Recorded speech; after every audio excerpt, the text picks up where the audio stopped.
pledge allegiance to the flag of the United States of America and to the republic for which it stands, one nation, under God, indivisible, with liberty and justice for all. Thank you.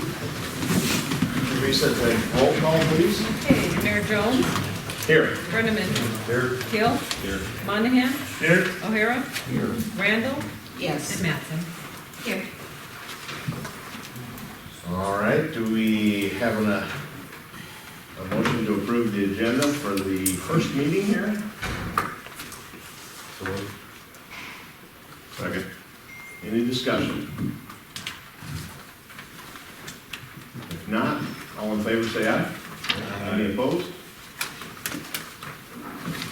Do I have a motion to approve the minutes from the 4/20 meeting?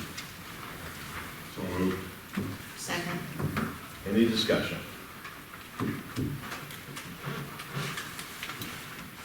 Not all in favor? Any opposed? Any bills? Nope. Public comment? Anyone have any public comments? Anything that is not on the agenda?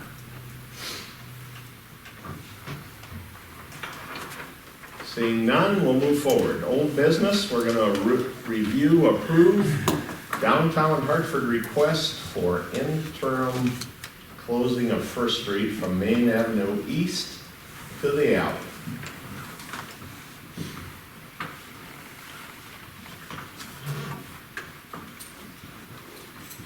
Teresa, you got any? Well, that's all in our packet, so. Like And new I'm- format. I will say there was one other email that I was told was sent in from one of our constituents that is not in favor of the closing of First Street, but it's not in our That's packet. not in. Everything I got up till right before the meeting, because I checked my email again, Okay. I had on this. I have a copy of Mr. Sen's email if you would like. I We do have that. have We got that We one. have that one. I'll double check again.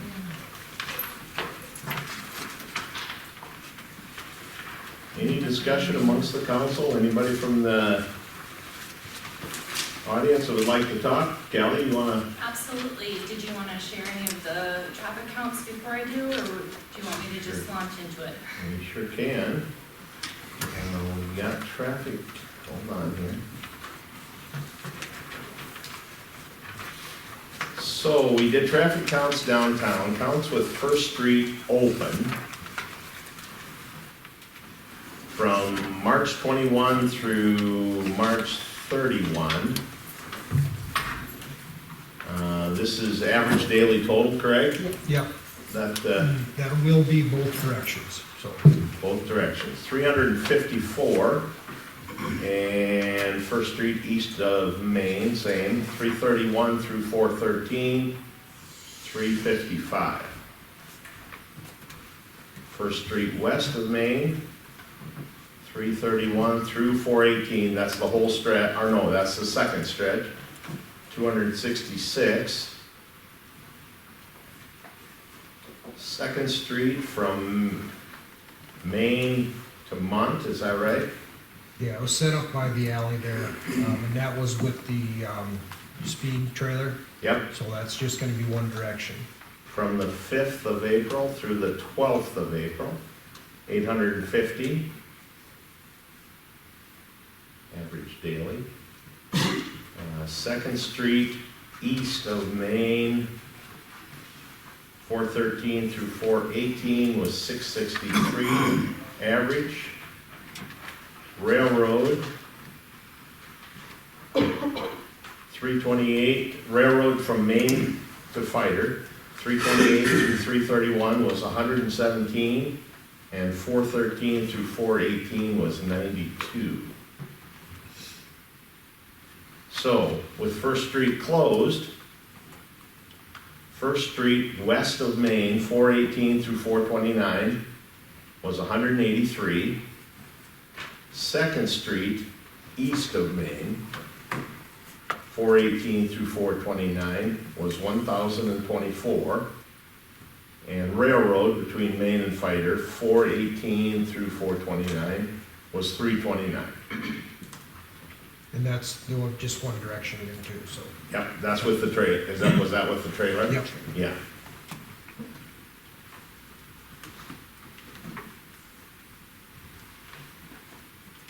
And this next chart then, Teresa, this is, It's the same numbers, it's just in a spreadsheet Okay. form, so I just simplified a little bit, but. So obviously with First Street closed, traffic on Second split, yeah, and railroad increased over that time Correct. period. correct. Can I ask how the traffic counts numbers are different on second page of that traffic count? When I read the line straight across, it's different. Benjamin Barker, by the way. Like railroad between Maine and Fader on Yeah. 418 to 429 is 0 vehicles, but a total count of 2,304. Per day average 329. Get down one line. Second Street east of Maine, 418 to 429. 1,073 cars daily average daily total. 30 trucks average daily total. 664 average weekend cars, 8 trucks weekend. But yet you're saying the average daily total is 998 cars. How do those two numbers vary? So the highlighted ones are the numbers that are in this report. That's what I'm going by. Yeah, and so we combined the cars and the trucks, we didn't, Okay, so so separate them in this report. So that's where that combined total comes from. Because a vehicle is a vehicle as far as. 1,073 is still greater than 998 though. Why are you claiming 998? 998 plus the 26, one's car, one's Still truck. doesn't equal 1,073. 998 plus 26, can we do It math? might have been a golf cart or something like that, because this thing, it'll break down the golf, what's that? Because it'll break down all Yeah. the vehicles separate and stuff like that, so. So, Benjamin, are you looking at the 998 plus 26 would be the Second Street east of Maine would be the 1,024? Right. It doesn't So that equal number is 1,073 though at the beginning of the column, if you look at that. He's saying this one. Oh. The average daily total cars is 1,073. I'd like to know how the math is different. I'm trying to find the chart. Is it golf carts, motorcycles, bicycles, people running their strollers across that traffic counter that increases this number? Because no matter which math program I use, I could not come up with equal numbers to equal that.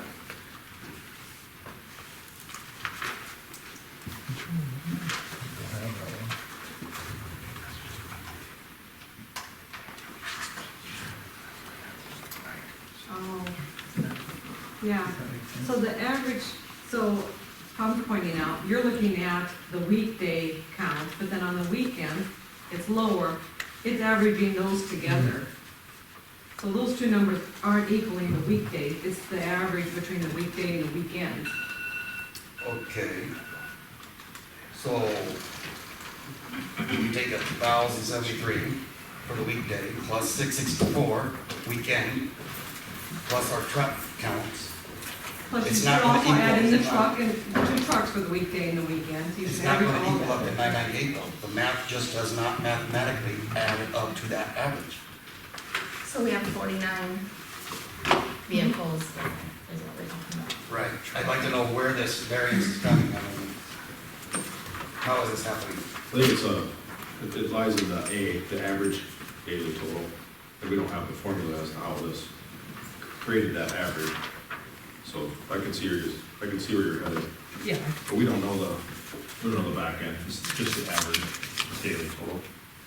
yeah, it's all in the printout, in the computers. It still is confusing because if you look, it happens every time since the bottom of the page, 82917. Every time the numbers never add up. And I ran an hour worth of math today just to see if I could even average it out by adding all the numbers together, dividing it, and I cannot come up with this average total. Did you jump down and look at any of the other street? I did. It's like, we can go down to Railroad Street, First to Main on 328 and 331. 101 average daily total cars, 16 daily total trucks, nothing for the weekend, but those numbers carry straight through, 101 average and 16 average. Those numbers carry straight through. Yeah, for whatever reason, there was nothing on the weekend, so that would make sense. Right. I don't know if that was when they would switch out from the trailer to the actual counters or what, you know, that's neither here nor there, but I mean, that's the only number on this entire traffic count, going back 5 years, that is accurate. So we don't know if it weights, you know, if there's a multiplier there of the weekend. We don't have the formula for how it calculates those numbers, but. Well, we my could point is, make I a mean, good you're, observation. everybody's going to see 998 as the average daily total, when it's not, it's average daily total is 1,073. No, but that's during the It's weekday. just for the weekday. During the weekend, it's a different average daily total. Right, So he's trying, that's what I was referring to was, I mean, when people look at it, they're just going to assume that this is accurate though, when it's not. There's almost 50 vehicles difference though in the overall average for the whole week. When you take it times 7.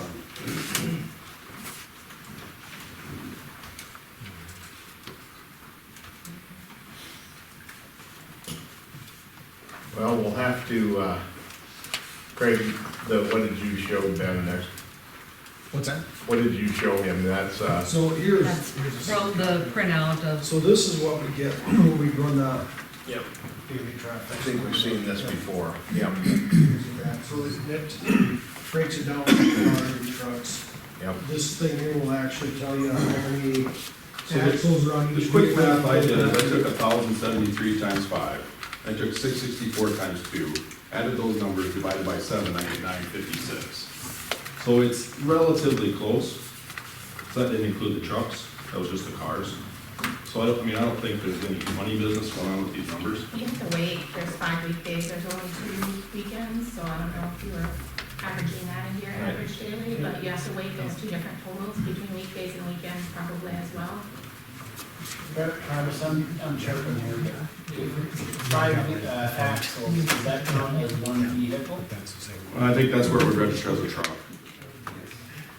So, I've been holding on loosely here, I haven't been following everything, I'm gonna open in 13 minutes, but, if you've got an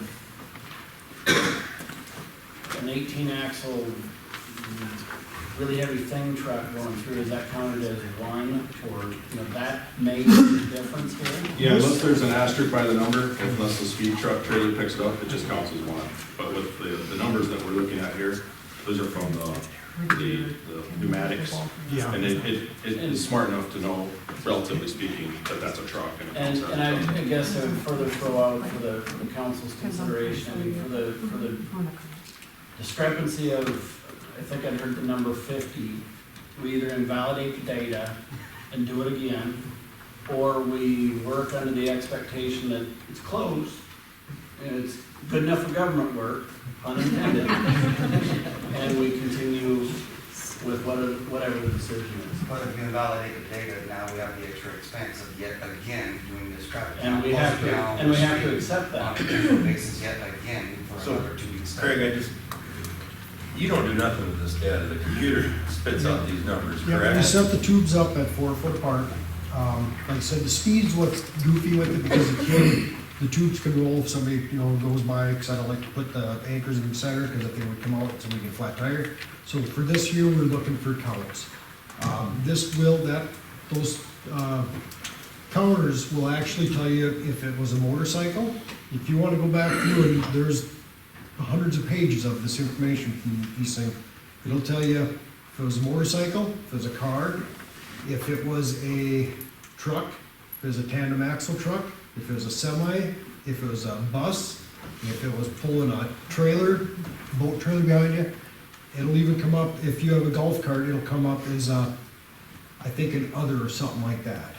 So this will identify vehicles, tell your speeds, and do your traffic counts. Well, So that's this year- what I was asking, was how do we have that difference? Is it in golf carts, motorcycles, people just riding their bicycles across those traffic counts? I mean, I see it happen, so that's why. So this was actually just counting just cars and Cars and trucks. trucks. yes. So no golf carts, no It's not gonna show motorcycles? up on here, no, it'll be, so your counts here are the vehicles instead. Okay, And like I said, the program has got each individual traffic count we will have. So for that, if there's 1,000 vehicles out by there every day, if you had it out for 10 days, that's gonna be 10,000 vehicles. Every vehicle will be broke down the minute it went across here, and what type of vehicle it was, and the speed it was going. okay. So these are really good at doing traffic counts and stuff like that, as far as being able to, you'll see them on the interstates, but all they're doing there is strictly counts. We can actually identify the vehicle. Okay. That's what I wanted to know. All right, thanks, Ben. Callie? It's Benjamin. Benjamin? Sorry.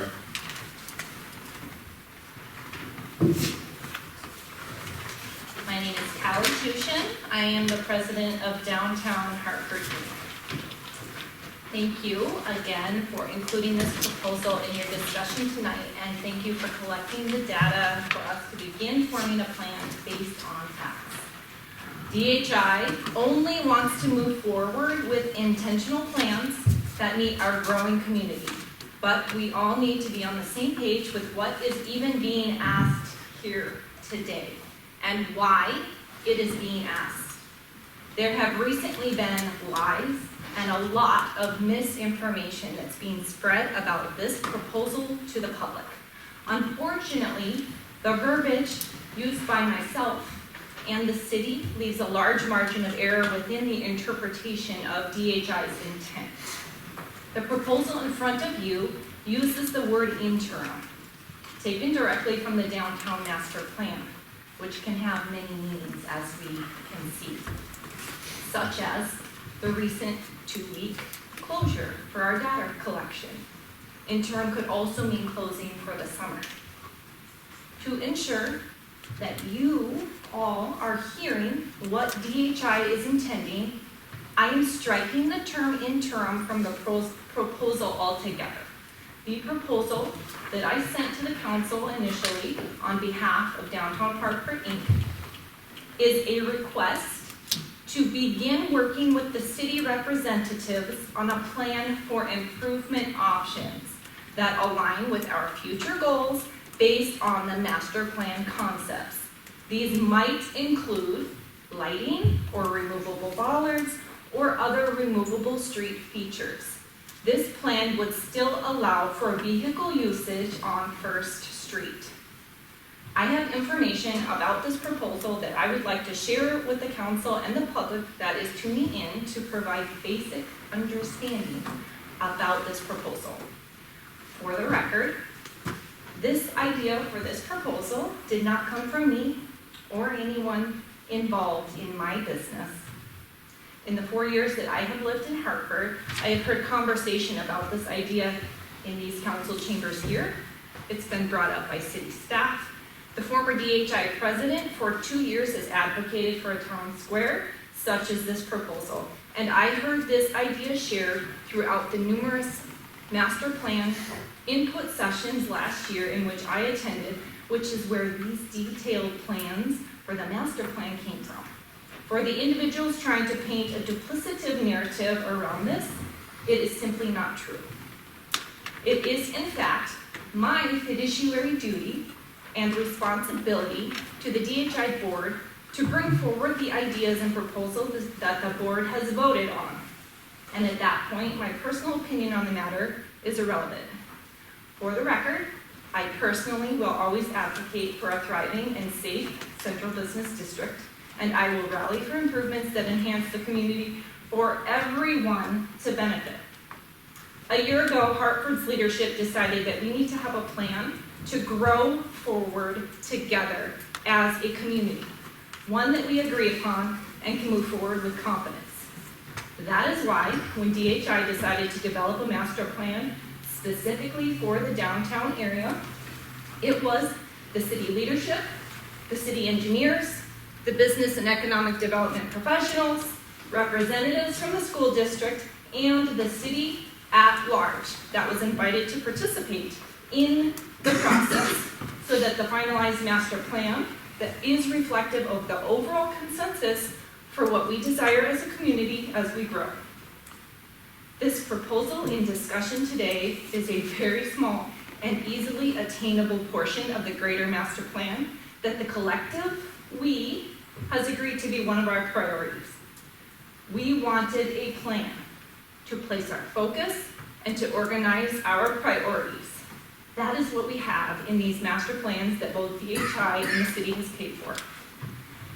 I'm going to read to you a few of the key points that the Hartford community members indicated were important during the information gathering session that was both in person and online for public input. These are the words, wishes, and desires of our community, and this proposal aligns with all of those. When our community was asked during the input session, what do you love about Hartford? Parks and recreation, community events, knowing our neighbors, it's clean, there's lots of potential, it's active, friendly, everything within walking distance, community activities. What would you hope will be different in 20 years? More attractions, activities for all ages, sidewalk and walkability improvements, growing our downtown footprint, local retail options, more small business, community curb appeal, expanding our parks.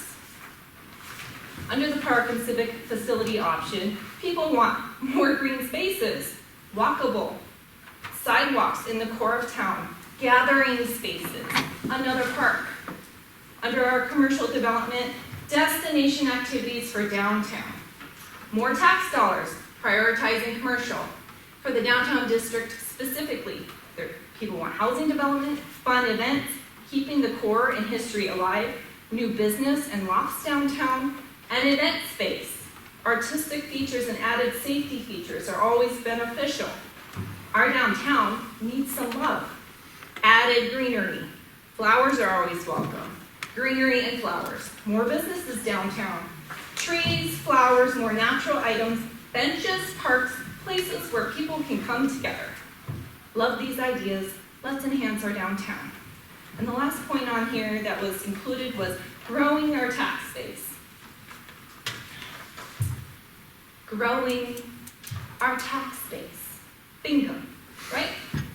Ultimately, when we're spending tax dollars and focusing energy in a portion of our community, we want to know that there's going to be a return on investment. I have data in front of me that was shared with DHI and I believe the entire city last year in 2021.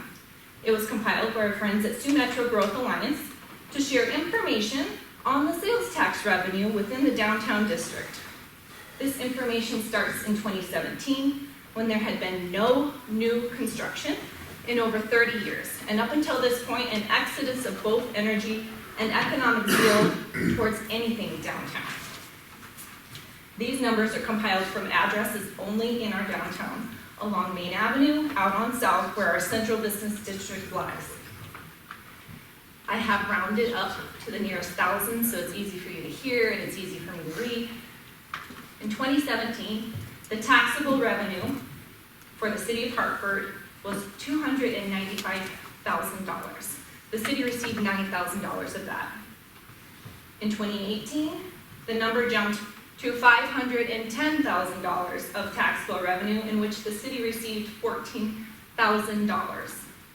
In 2019, the number jumped to $855,000, with the city receiving $23,000.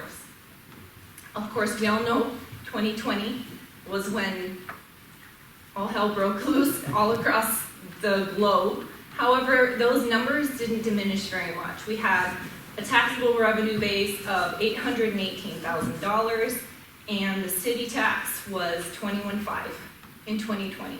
As I said, this came in 2021, and so the numbers on here are incomplete for 2021. However, the fact remains that that's almost a threefold increase in just sales tax revenue in the first 2 years. These numbers only reflect sales tax revenue, and when we factor in property tax increase from the improvements and new businesses, then the impact of our momentum here is magnanimous. Investing in our downtown is paying off. Continuing to invest in our downtown will continue to pay off. Not just for our downtown, but for our whole community. A thriving central business district contributes to a community's success, while a decaying and blighted central business district sucks resources and degrades our community's image. The news publicity that both the renewed business growth and public events that downtown has garnered these past few years has shone a spotlight on Hartford and generated a lot of regional and statewide interest in our community, including Hartford winning Small Community of the Year in 2020.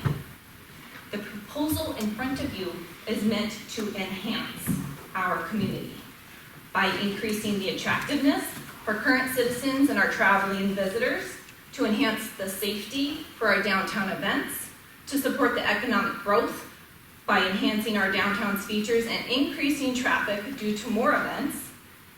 Investments like these attract new business. And when they continue to choose downtown to operate, that will continue to increase the tax base. That will pay for citywide improvements, such as better sidewalks, better streets, recreational accommodations like a new pool and our expanded bike trail. Yes, in the master plan, there are multiple projects. It is a conceptualized rendering based on the community's feedback that has any number of possibilities that we could use to create Hartford's future reality. It's our decision how to use that information and determine how many phases it takes to get to our desired outcome. The long-term goal of the downtown plan is a permanent closure of First Street, but that is not the request here today. Multiple factors, such as continued commercial investment, street improvements, and many other factors will come into play before that project will ever make sense for Hartford. Today, DHI simply wants to work with the city to come up with a plan to use the funds that we currently have within our budget to make improvements that align with the future goals of cultivating a thriving downtown district. As I've already stated, this might be lighting this year. It might be removable bollards or possibly planters that would enhance the street closures that are already planned for the year. DHI is not asking for any additional city funding today. We will only use what is within our budget currently, and we will continue collecting the appropriate data to strategically plan our budget for next year. Once we've collectively agreed on a plan for this project, we will then determine those costs, and DHI will begin looking for alternative funding sources. I already know of several different grants that are available and have been told that at least 3 are in favor of projects just like this. I am personally working to ensure that we have the best possible chance of receiving one of them in particular. I believe that DHI's past actions as a board have proven that we don't ask for a free ride. We will do everything within our power to mitigate any expenses left to the city. The last thing that I want to say is thank you for listening. Please ask questions if there is still confusion about the intention that this proposal DHI has brought is asking for. Thanks, Kelly. I got 2 or 3 comments before you step away. Perfect. Okay, so we're not saying that there's no DHI request for a permanent closure. It's not permanent. Not today. We have already approved several dates for that street to be closed, right? Correct. They're already on the books. For special events, yeah. Yep, they're already on the books. So you're looking for ability to use your funds for removable bollards, Or lighting. whatever it may be. Whatever the city feels is appropriate. No closure of the street yet. Not today. Keep reviewing it. Not this summer. All right. Anybody else got any questions? I have a question. Yep. You referenced the community input meeting. Yes. How many people were at that? Well, in total, do you have numbers? I'm not quite sure how many were there, but it was also open to online forum. And so as many people as wanted to participate could have. How many people made a comment? I don't have those figures in front of me. I'm sure that I could find them and email them to the city. Would you like a graph of what they did at their community meetings? My I have My pictures of the grass. and- my concern is, I didn't go to the community input meeting, and to be quite honest with you, I'm not in favor of closing any street, probably other than Vandermark in front of the pool. And I tried to get that closed some years ago, because I'm convinced that there's gonna be a child that gets hit by a car there. But at that time, there was no appetite by the city council to close Vandermark. So the thought of closing First Street for, to improve, I think we'll just disagree that I think it's gonna be an improvement, because I think if that street is ultimately closed, there's roughly 350 people a day that probably didn't attend your community input meeting, but travel that street every day. And my other thought is, the thought of a green space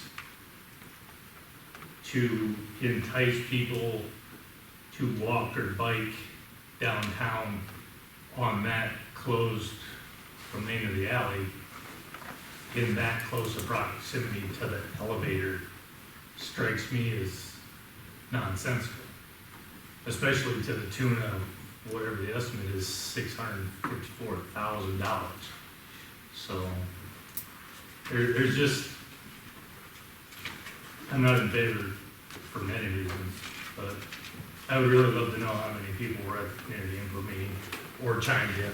The last community meeting that they had, just last month, I personally attended, and I would estimate between 35 and 45 people outside of downtown Hartford and ISG were there. I appreciate your input, Mr. Monahan, I absolutely do. And again, I'm just gonna let you know that our request today is not for the permanent closure. And if the permanent closure never happens, no sweat off my back. However, the concept that was created from community input provided us ideas to work with. Doesn't mean that we have to take any of them at face value. It doesn't mean that any of the price tags attached are anything that we would, as a community or as a city, choose to move forward with. But it puts us on the same page so that at least we have an idea of the direction that the people who chose to participate would like to see the community moving towards. Well, and I appreciate it. Like I said, I appreciate your comments, but you made a lot of statements concerning a lot of different entities that I'd never heard of before. Which entities? Well, you mentioned city staff or city council. So I don't know, I don't think that was brought to a meeting about closing that street. Those conversations may have been had one-on-one. I don't know how many engineers looked at the master plan. Two engineers? There's a few engineers, and we have a couple of our planners also are involved as well. 3, 4. So, I mean, and that's fine. I'm just saying, I'm weighing this, the 350 people that drive that street every day versus the people that attended the community input meeting, and I'll say half a dozen engineers that think it's a good idea. I think it's poor. And I know you're not asking for street closure today, but I've sat here long enough to know that this is water on a rock. Because today it's interim or removable ballards, or whatever you want to call it. That's today. Improvements today. A year from now, I could give you the pitch. Because a year from now, a year ago, council said, hey, let's start taking baby steps. And the next baby step is, it's like water on a rock. And once that rock gets rolling.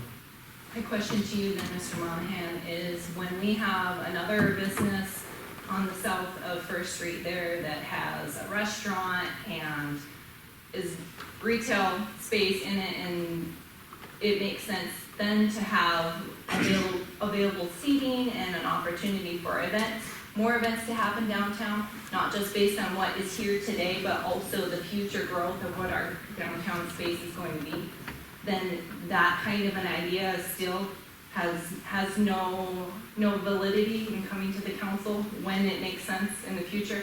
Well, it's my understanding, it's just my opinion, it's my understanding that that piece of property, the parking lot, is earmarked for some form of alcohol establishment. That's what the word on the street is either. So, and I might be wrong, I don't know if it's retail, I don't know, it's still, Amy, is it still for sale? Yes, it is. Still for sale. So, who knows, it's gonna be whatever somebody wants to buy and put there. So, And that very clearly makes my point that when it makes sense in the future, that's when we approach this again. If it doesn't make sense, we don't approach it again. All right, any other comments, questions for Callie? Any other general comments? I have a comment. Yes, sir. It turns out that I moved to this area 2 years ago. I live south.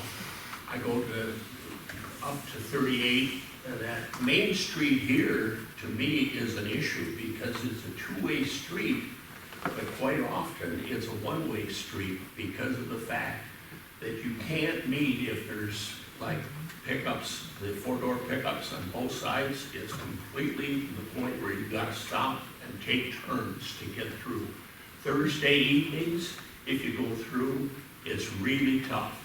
And that, the other thing is you end up, there's two lots, and I believe both of those lots belong to the city that's for sale. Is that correct? No. The one south, and then we got a little piece down there south of South Bar. Okay, parking is an issue already at times. So if you put two new businesses there, where are the people gonna park? It's gonna be in our new parking garage. Arden, that land is owned by the I'm just kidding about it. That I've been land, throwing that out for a while. the land he's talking about is owned by the HADF, not the city. Oh, yes, and the land is owned by our Hartford Area Development Foundation, not by the city. Okay, So your point on Main Street's a whole nother deal. That's gotta be another topic. okay. If I brought my wife here tonight, she'd be clapping with what you said. That's all I'm gonna say. I hear it every time I come home from the meeting. Anyway, I think he's got a good valid point though, with parking being an issue on Thursday nights when the seniors have their bingo. There's something going on at any one of the three yep, bars. Parking is always an issue. We know this. yep. So we're gonna close our street down interimly or permanently, either or, as Ms. Callie puts it. I said neither today. It If is we're- open to if- the public. I didn't say today, tonight. I said we're gonna end up closing the street down as you put it.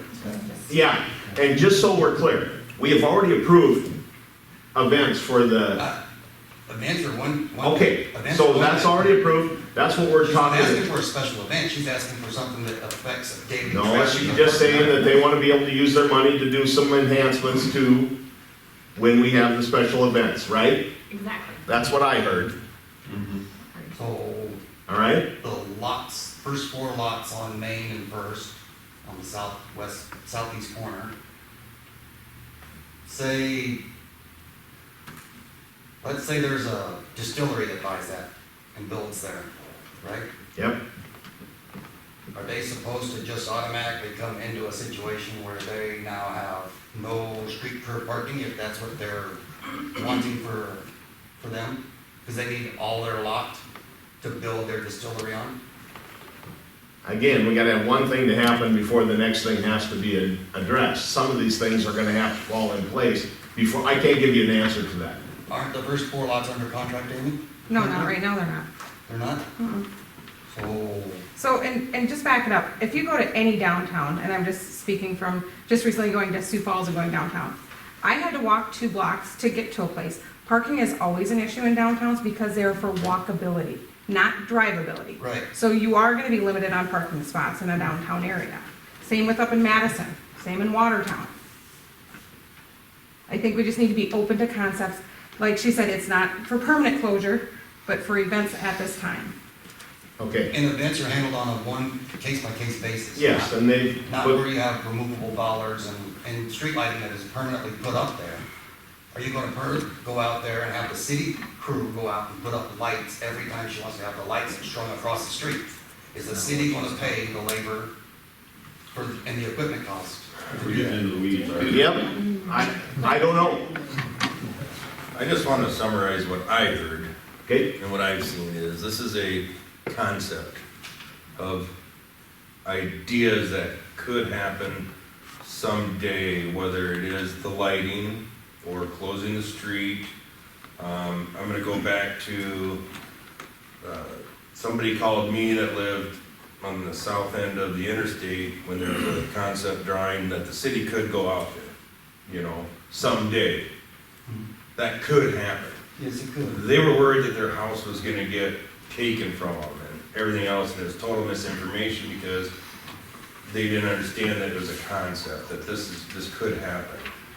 And that's really what this is saying is, they met as a group and said, what could happen? What would be nice to have downtown, whether it's flowers or trees or green space? They're not asking for it to actually be shut down right now. The council hasn't taken any action to shut it down. The only action we did take was to do traffic counts to get some more information. Right. And that's where we're at. And she's stating specifically that the park is a concept, the permanent closure is a concept tonight. Right. Unlike previous council meetings, if you go back and watch the videos, she states that that is their ultimate goal. And it's their ultimate goal in their master plan is to put a green space, which will go with concept for the park for tonight, for general purposes.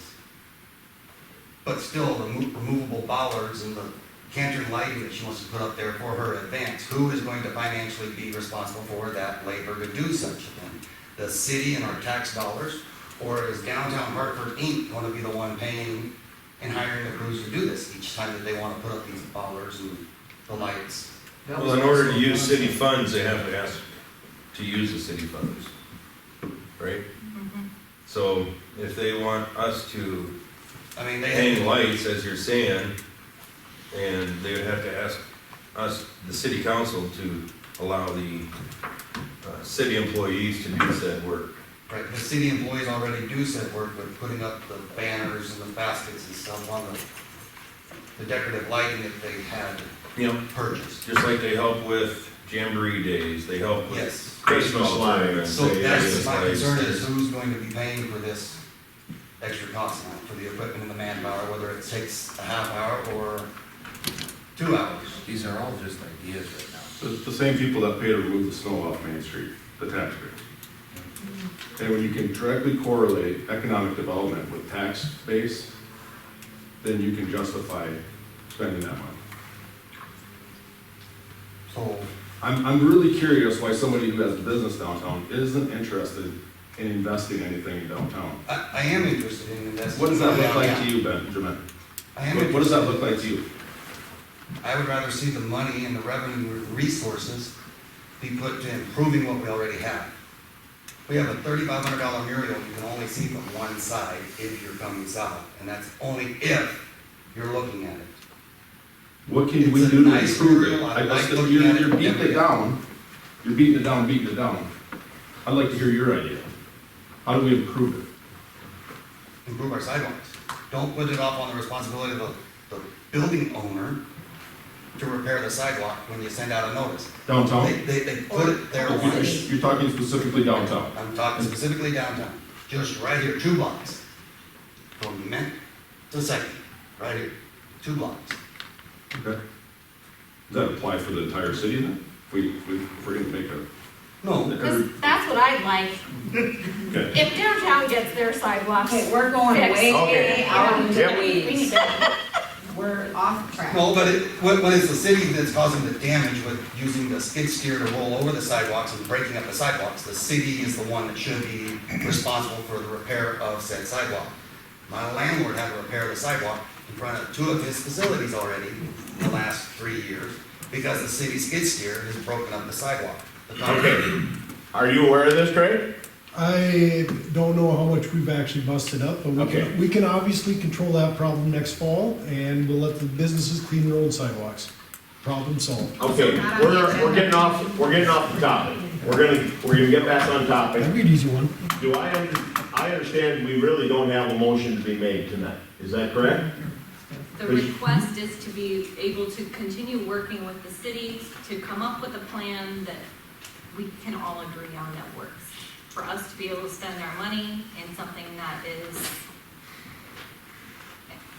Is that something I need to begin with the Park and Rec Board too, or is that just? That'd probably be just with us, I would say. if you would like DHI to come up with more of a plan to present with you, we can certainly do that. Otherwise, we can schedule some meetings to work with the city crew as.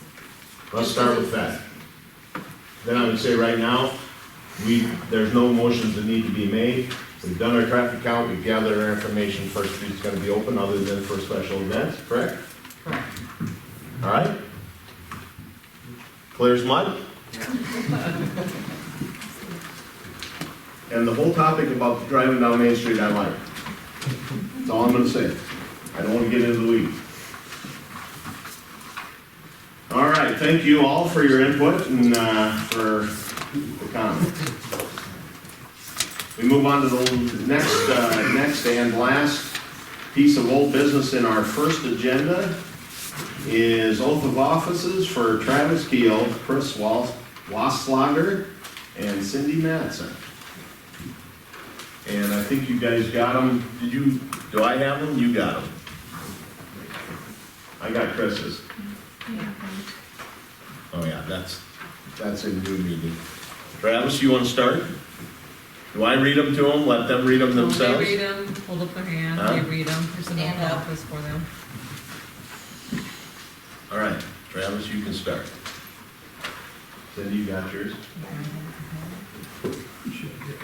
You should hold, there you go. I, Travis Keel, having been elected unopposed to the office of Councilperson Ward 1, within and for the city of Hartford, in said county and state of Minnehaha, city of Hartford, do solemnly swear that I will support the Constitution of the United States, the Constitution of the state of South Dakota, and the ordinances of said of Hartford, and that I will faithfully and impartially, to the best of my knowledge and ability, perform all the duties of my said office of Councilperson for Ward 1.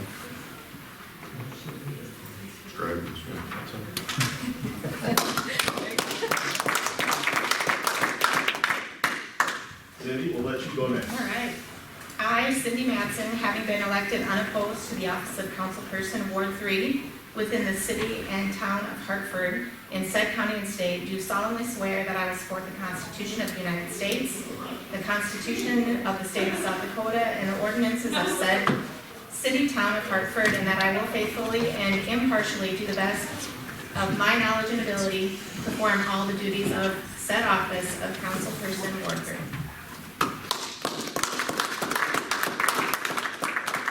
Chris, we'll have you go next. I, Christopher Wasslager, having been elected unopposed to the office of Councilperson Ward 2 within and for the city, town of Hartford, in said county and state, I do solemnly swear that I will support the Constitution of the United States and the Constitution of the state of South Dakota and the ordinances of said city and town of Hartford, and that I will faithfully and impartially, to the best of my knowledge and ability, perform all duties of my said office of Councilperson Ward 2.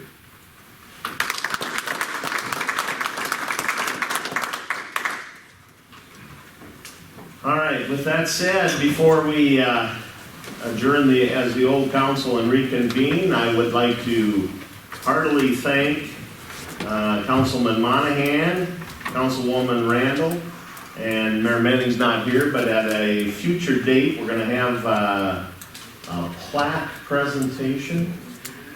Boy. And really send you guys out with a bang. How's that sound?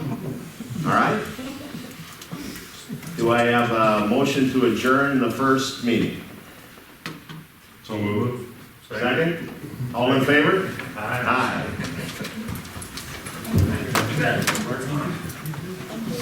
Thanks, Luana. Marty?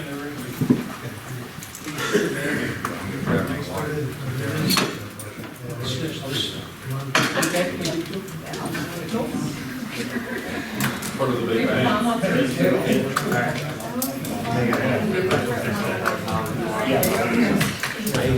You know me? It's not everybody. You guys have way. We will call new council meeting to order.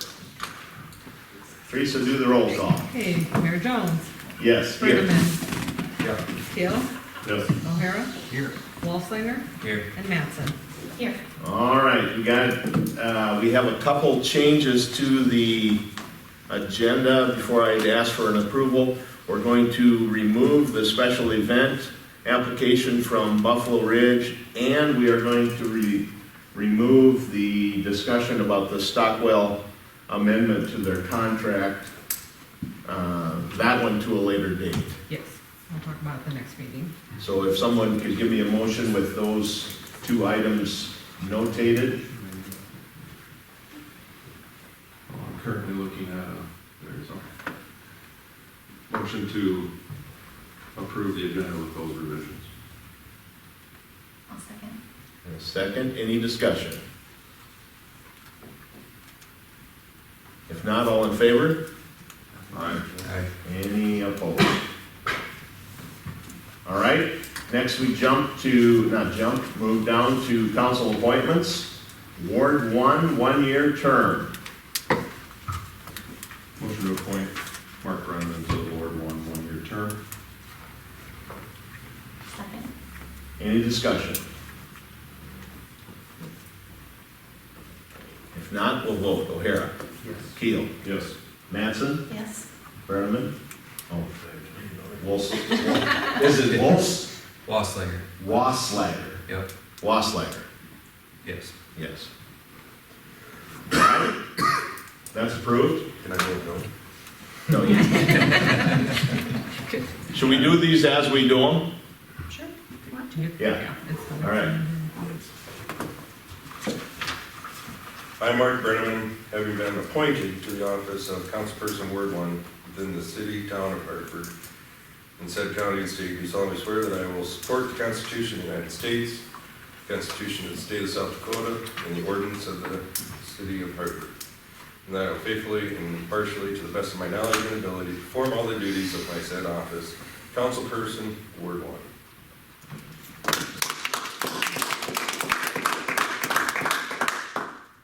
All right, Ward 2, do we have any motions? Motion to appoint Mark Brenneman to Ward 2. No.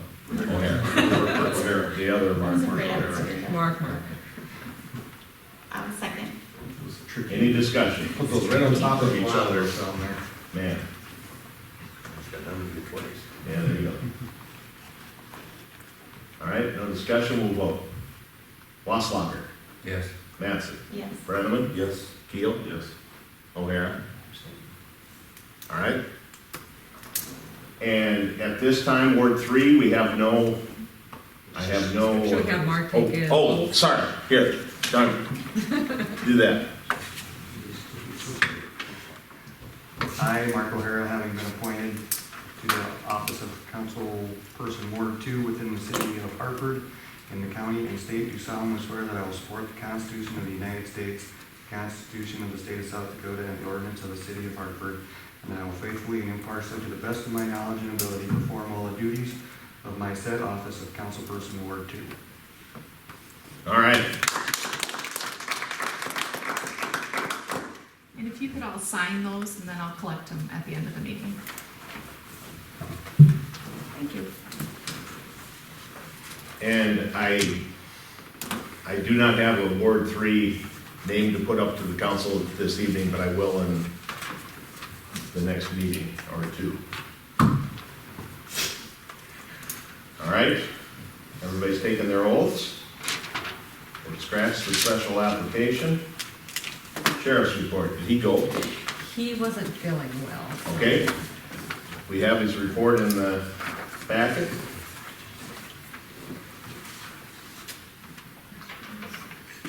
Chamber, we'll move on to you, Amy. Information is in your packet, just continuing to promote Discover Hartford this entire week. We have some great events. You'll be seeing those through the Chamber's Facebook page and through the individuals having special events. They're posting them as well. We've had some really good success with our golden hearts thus far. We had 23 hidden, and I think probably at least 10 were found just today. So people are excited, they're getting their prizes, the kids especially like this. It brings them out into the businesses and to the parks and other areas of the community for them to see. Myself and President Brittany Glanzer will be attending the MACE conference in Sioux Falls tomorrow through Friday to learn more about chambers. And then on the economic development side, continued efforts in visiting with landowners and individuals with businesses looking to relocate possibly to the Hartford area. Any questions? Just a comment. I really like the color-coded upcoming meetings and events section. It really makes those events pop. Oh, you're Nicely welcome. done. Agreed. Second that. Thank you. I copied from the newsletter. You can quickly look at, okay, those dates are for that. I like that. You're welcome. Solid work. Thank you. All right, any other questions, comments for Amy? Next, did you mention the groundbreaking? I did last time, but again, we're having our Midco groundbreaking on Friday the 13th. Don't take that. I know, don't jinx us now. We're gonna be at the city park, on Shelter 3, I believe. We will break ground at noon. So Are they we're excited. going to call them locates? No, because we don't need to. They've already done that throughout the city, I believe, because they've been posting their flags, so. Not for this particular event, but thanks for checking. No HADF meeting tomorrow? Yes, there will be an HADF meeting tomorrow. I didn't get anything. Did I miss it? It's executive session only. If you would like to attend, I can certainly send you that invite. Oh, it is? Did I miss that in the invite? Uh-huh, Oh, I just quickly said no. I saw that. I figured you had something more important to go to. All right. Okay, nope, nothing else for Amy? Let's move on to our city engineer. Good evening, everyone. Most info is in there. Some big things is we reviewed the construction documents for Maple Avenue. That's the roadway extending into the TIF district, extending to the TIF district. And then I believe yesterday we received plans for the actual apartments and townhomes themselves, and we're currently reviewing those. Turtle Creek went out and did a proof roll on that subgrade for, I think it's Keha Street. I can't recall the other one. Really hard, looks really good. So they're gonna get paving here shortly. Merle and Roy's for the Bernadine Place drainage issue, they were targeting sometime middle of May. Haven't gotten the hard timeline yet, but that's what they're looking for, mainly the concrete crews, trying to get them lined up. 6 months, so we're with the contractor to get a pre-con scheduled and just answering some questions and working on the website, and we'll have that up and going once we finalize the schedule with Zacharias Construction. Similar for the water tower painting, we've got the documents sent to McGuire Iron, just waiting on signatures and their schedule to figure that out. The water resource recovery facility, we actually got all the survey done for now. I think we just need boundary, but that usually takes a while to compile and process all the data. So we'll be able to start on that hit that pretty hard pretty soon. And then the last thing we have is the bike and rec trail from Maine to Fighter. Went out and did topo on that probably a month ago. But we're looking to talk to some adjacent landowners to see if they're willing to either offer some land for the trail or provide some easements. There's a portion where between the property line and the creek, it's about 4 feet, and you can't fit a 14-foot wide trail through 4 feet. So hoping to get some additional space there. I want to throw something in. Cindy and I had a conversation this afternoon. So, Mark Monahan mentioned the elevator. So we're running this bike trail down to the bridge, south of the elevator. We need to come up with some sort of a path or way or something, as people are going to be coming right past the elevator to get downtown. If our intent is to use that bike trail to have people get downtown, we're going to have to come up with something safe to get them from there downtown. I don't know what that is. I don't have an answer. We talked about it this afternoon, and Cindy said, we should. Yeah, we really need to think about like one side or the other of that street down there. So as you guys are looking at this, just keep that thought in the back of your brain. Let's see if we can't figure out how we can do that and make that.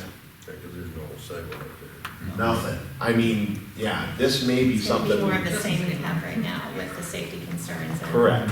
Yeah, And just think about it right now, I mean, there's really no clear defined driveway in and out, so I mean, even just having that, set where they can go in and out would help a whole bunch. yeah, That's what obviously, it's- yeah, at the elevator, yeah, I mean, right. Well, there's sidewalk on the east side. of Fighter. Yeah, but We're not talking on Main. On Main Street. Oh, We're talking Main when they come Once they this way. come- Yes, I'm with you. They're coming up to a road where there's no place to go but the road. Yeah. Right. Yeah. I'm with you. So, Okay. anyway, But if you put anything there, it's not gonna last long. well, see, Yeah.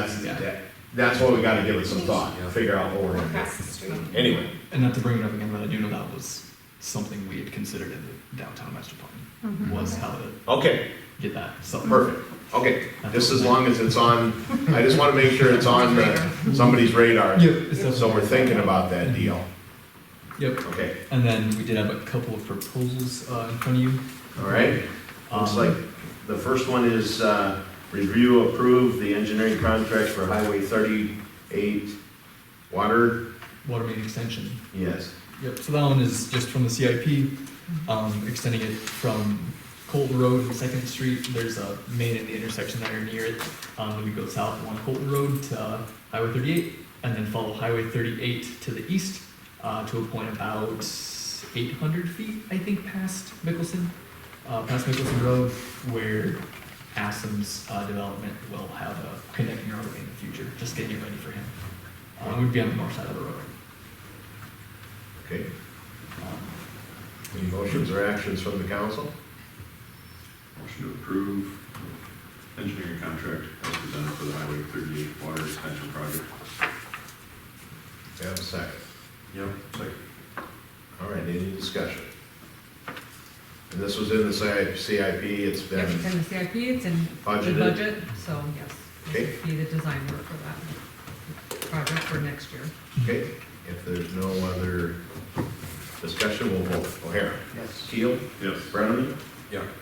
Mattson? Yes. Wasslager? Yes.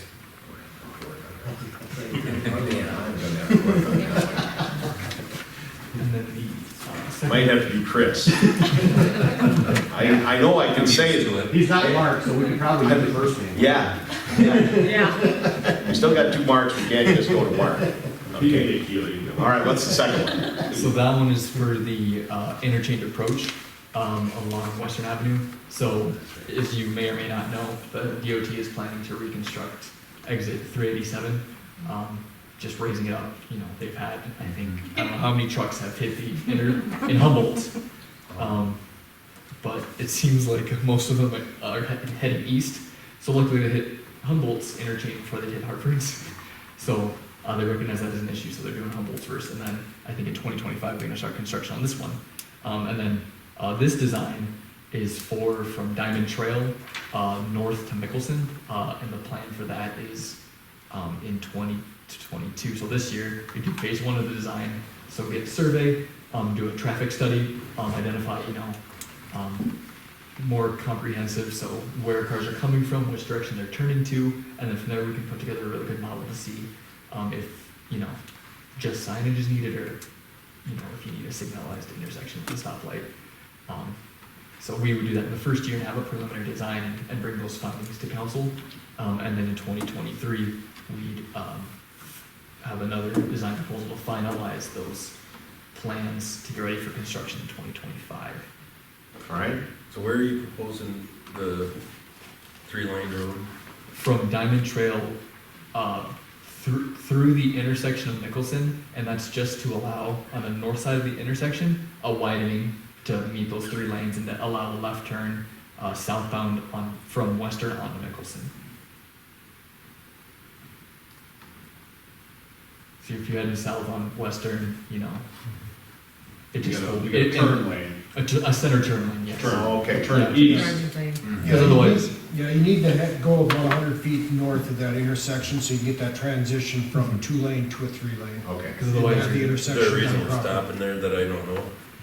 What's that? Is there a reason we're stopping there? And not going 3-lane farther, you're saying? well, that, Look a little further. the drainage gets a little complicated the It's more gonna north get you go, expensive, and then you get to the point where we only own half the road, and the county has the other half, so we can't do the full road. And we can most certainly have it as part of our study to look further north, because I think what was previously in the CIP, we had estimated a little lower. Granted, I think those numbers were pre-COVID, so, I mean, who knows what's gonna actually happen in So from economic 2025. development, can we look at numbers? Because if and when HDF ends up selling their parcels of land, depending on the business, truck usage on that road, I'm wondering what it would cost maybe to go up to that area? To the south, so you're thinking, or, The 258, or is that what it was, 258? From that county road out by Central States, It's 258, yeah. 258? Well, the issue we have with that though, is that we only have half the road. The only thing would be is on this from west. Where do we have the whole road to? Yeah, Nicholson. just as, No, we Just have the the Mount. road all the way to Meth, Mount, Okay. yeah. that's where we have. The rest of it's county. So we can do that whole road, and then the rest of it is county, because where we're only on one side, it's basically the county's road still, it's not the city's. But we have it to Meth. So the thing we could probably do at this time is even have the conversation with the county and see what they're planning on doing in the future, if they're doing anything at all. But then, like I said, it's gonna cost the city quite a bit of money to get that drainage to that point. We're probably gonna double the cost of this project. yeah, because what we had initially estimated, I believe, What's got us, the estimated cost? 2.8 2.8? million. I think we gotta look at it. I was As an actually, option down I was the gonna road. call the county and just kinda see where they're at with that road, if they're thinking about doing anything with the money they've got, but I haven't had a chance to talk to them. And this is just my observation, I mean, coming home today, the construction traffic from Zacharias was quite dangerous, to tell you the truth. I mean, they're running a stop sign to get ahead of vehicles. And then when you get down to 38, now you're getting semis backed up and trying to cross, and you don't have turning lanes. Even without their trucks, if you're at 38 and somebody's trying to go left, you're stuck, you can't go right. I mean, a turning lane there would be handy, and then same thing getting down towards the elevator in downtown district, even if we could get to Ment, and the county don't wanna play ball. Again, truck traffic getting down to there would improve the flow and safety, give them a little bit more room to turn in and out. The fire trucks, I mean, And I've said for a long time, we really need to talk to the state, in my opinion. yeah. Have somebody maybe from District 9. We've arguing visited the state for- numerous times. I know, just keep hammering on that thing. I even That's all brought, actually. When this project first I comes even brought, along, yeah, we talked about it here too on this project. and But that's a 19A, that's an alternate, in my opinion, to Highway 19. Well, we've tried to give it to them, and Oh, of they course. don't want it. So is you guys are gonna research that a little farther, are we gonna, I is think- this gonna need to be well, I think you at least need to start them on this preliminary yeah, so design. that's why we're doing this Because we phase need this 1, phase 2. regardless. and then if we're And we gonna can go, decide if to then we add do it a phase further. two, if we wanna have you do the research and Yeah, so it's just phase 1 of design, so that. vet this thing out, okay. Our traffic. So we're okay studies with and this? I am, I think so. Yeah. Okay. It'd be great. but I wouldn't mind, But you're not really gonna look any further north than, I don't understand. Just past, 100 feet past. And it, just for perspective, it's about 280, 290 feet from the Catholic Church's driveway to Nicholson. So we're only going a third of that way. You know. really. So Yeah. what you're proposing is, so you want ISG to bring us another professional services proposal? To look at Design that. and engineering from there, or to the 38? Or to 38. well, I guess my question would be, is there any cost savings to doing it all at once? You talking construction or design? Design. Most certainly, yeah. There would be a cost savings. We just have to phase it and get the costs down. Then I would, then I'll just tell you where I'm at then. I would not support this tonight, and I would say come back with a second proposal to engineer it down. I think before we I do think that. we need to talk with the county. Yeah. Because it's their That's a waste road, of we money. can't touch it unless they, we have the conversation with them and they say, yeah, that'd be good to have our engineers do it, but once we start talking about it, that's gonna be our road to maintain. But if it's a new road, then it would be, it'd be nice. But I think the first thing is to visit with the county, and just see where they're at, if they're thinking they want to do anything, if they would like to partner at this time, and maybe we can work something out, and we can kind of get the whole project So done. maybe we can put this on, table it for a couple weeks, gives a couple weeks for us to touch base with the county, see if they're Yep. interested in this, or just find out no, or That'd be my maybe yes. preference. And then we could, That all right? decide that. Is that all right? Let's do that. Perfect. All right? Thank you guys, that's all I had.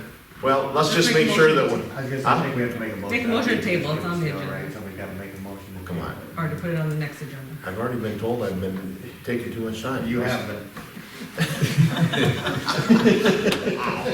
Let's go back here. Let's roll this thing back. I want to change something. Motion to table the professional services proposal for Western Avenue Interchange Approach, Design Phase 1, until ISG has an opportunity to include potentially taking that road all the way to 38. Okay? So we don't know how long that'll be, but we're gonna table it until they have that to it. Or we'll hold off submitting until we Yeah, we're gonna wait get for ready the for county. county. Yep. Yep. That makes sense? We got a second to that? Yeah. Okay, any discussion on that? Can't discuss. Everybody knows what we Tabling got? motion, you can't have discussion. Oh, table, that can't have discussion. O'Hara. Keel. Yes. Brennan. Yeah. Nancy. Yes, Chris. Yes.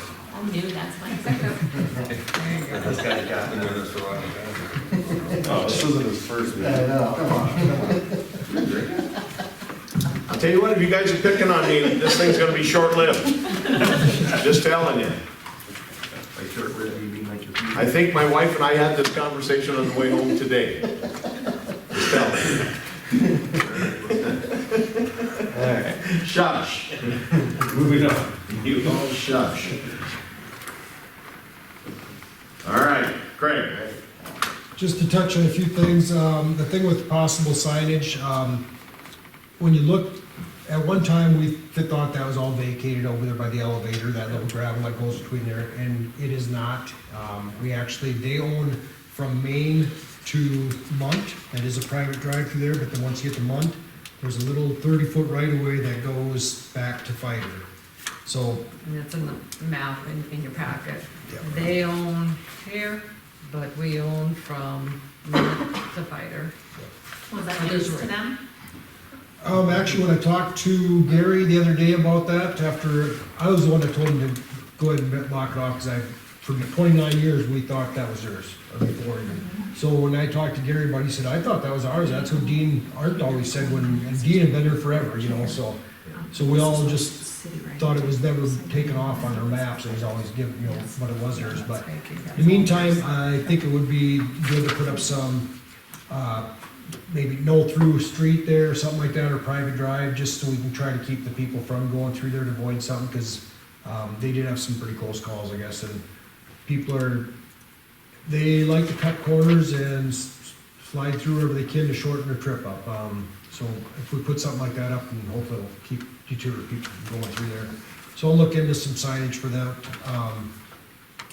Next, Highway 38 lights, just give you an update. Are you gonna, sorry, Craig, are you gonna put on both ends?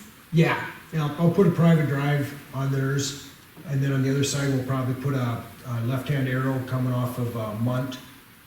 If we can find a spot that we can get it put in there without anybody trucks hitting or anything like that, and we'll just say, private drive to the right or something like that, so we'll figure out some type of signage in there, so. Moving up to Highway 38 lights, I did get a hold of Graymar, they are supposedly gonna ship the week of the 16th, so we should have them, What month? May. Excuse me, May, yeah, so May 23rd, that week, we are hoping to have them. I talked to Sioux Valley, and once we get them, they will start to put them up, and anytime they have a couple hours free or whatever, they'll just keep working on them, so an hour free even, so they will be getting those up. Weather siren, tomorrow morning, or late tomorrow morning is when two-way is gonna come out, and we'll see if we can get that radio programmed, and we'll be doing a siren test, so if anybody gets any calls about the sirens, we are gonna plan on right now turning off the one by the coffee cup and the one in the park, and just doing the other two, because we know the other three are working, but this way we'll know, Travis thought that, or, not Travis, but, Adam, from the building center, He didn't think it was rotating, but I'm pretty sure it is, but I just want to double check it, so. So we should have all 4 of them up and running by tomorrow. The only other thing on mine is an agenda, is the quote for Bumblebee Gibson.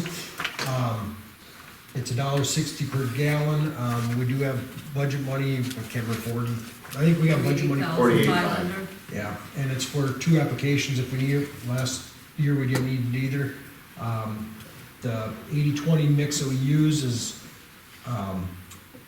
when I was at the street conference here the other day, I was talking to Sioux Falls guys about it because their gravel roads are terrible, he said, and they've been using just straight chloride, and I told them about this product. And apparently Jim called me and said that you are the only town that's getting this because we don't have enough product for anybody else, so it is hard. So Sioux Falls is stuck with what they got. So he said it's promised us as soon as we get it approved, so I'd like to. Motion approved. 2022 Wastewater quote from Bumblebee Gibson as presented. I'll second. Any discussion? Not? Well, vote. Chris? Yes. Mattson? Yes. Brenneman? Yeah. Keel? Yes. O'Hara? Yeah. I'm gonna change your name too. That's coming. And that's all I have unless somebody has something for me. So. He's on a roll. Well, I'll tell you what, you guys have opened the can, I'm just telling you. Okay, Karen, do you have any good information for us? Well, my report's in the packet. I don't really have anything to add to that. I do want to revisit the financing for the 6th and Month Street project. After the last, I don't remember what council meeting it was, where you guys approved to go with US Bank, we reached out to them and they were requiring us to obtain bond counsel. So this would add additional cost to that funding that I was not aware of when I got quotes from the 3 banks. So decided to reach out to the other 2 again just to make sure what I had was accurate. Nothing changed with Reliabank. Great Western's rate for 5-year went up slightly to 3.5%. Same loan origination fees. So I just thought we should revisit since those costs changed with US Bank to make sure we're going with the best decision. So I've updated my original report in red with the new information.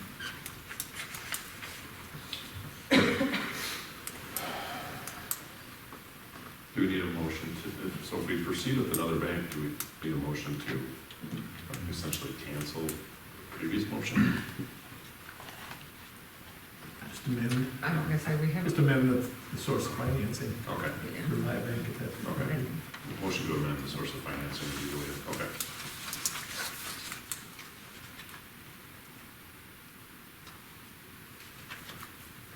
I will make a motion to amend the source of financing to Reliabank for the project. Do we have a second? Yep, second. Any discussion?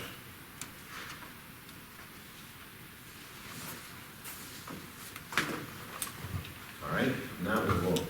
O'Hara? I abstain. Keel? Yes. Brenneman? Yep. Mattson? Yes. Chris? Yes. All right.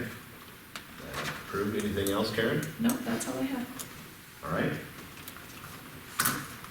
Oops. Teresa? Yeah, my report in the packet, just a couple of things I want to touch on in there, just to explain a little further. Under city projects, we touched a little bit about the bike trail and how Michael pointed out on the northeast side, we're kind of tight between the city's property and the creek area for the trail. We are going to reach out to those 2 property owners abutting that to see if we can get some kind of easement or some kind of agreement with that.